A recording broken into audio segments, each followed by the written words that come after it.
In this tutorial, we are going to see what are prerequisites to learn our Next.js.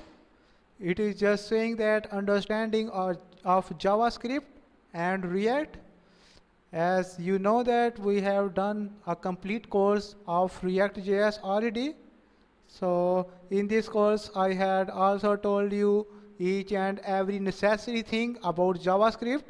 So it is just saying that you should know the concept of React components.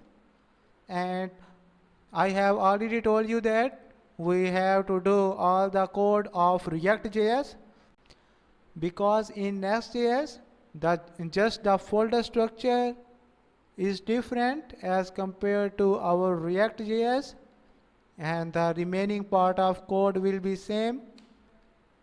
So it is also saying that knowledge of server-side rendering, as I had told you in my first tutorial, that React.js is client-side rendering and Next.js always use server-side rendering.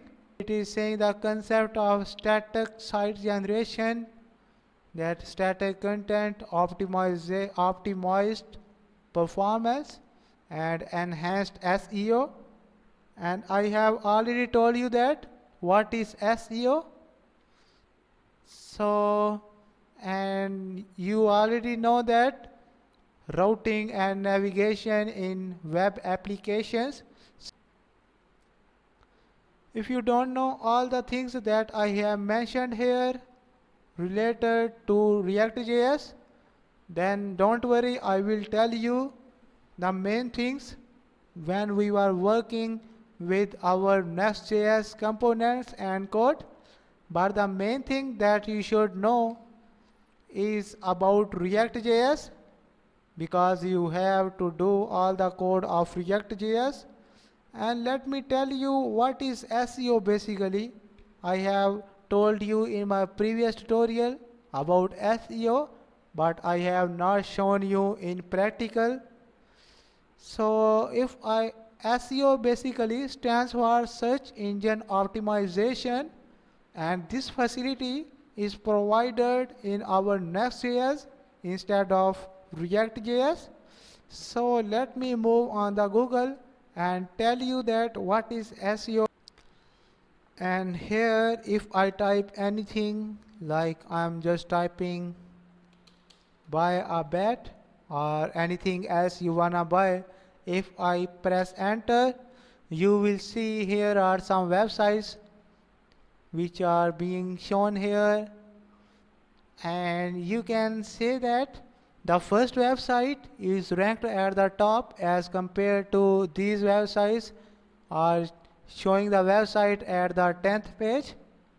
You can say that we have all the websites related to bat buy. So why the website is shown at the first page? And here you can see that how the search engine is basically searching for the websites that we have here a bat, and here it is searching with that word bat. Here is also bat, here is also bat, and here as well. So if I open it, its SEO is more optimized than other websites. That's why it is showing at the top. If I move in view page source, here it will show more options related to our search. So that's why search engine optimized correctly, and that website is looking at the top.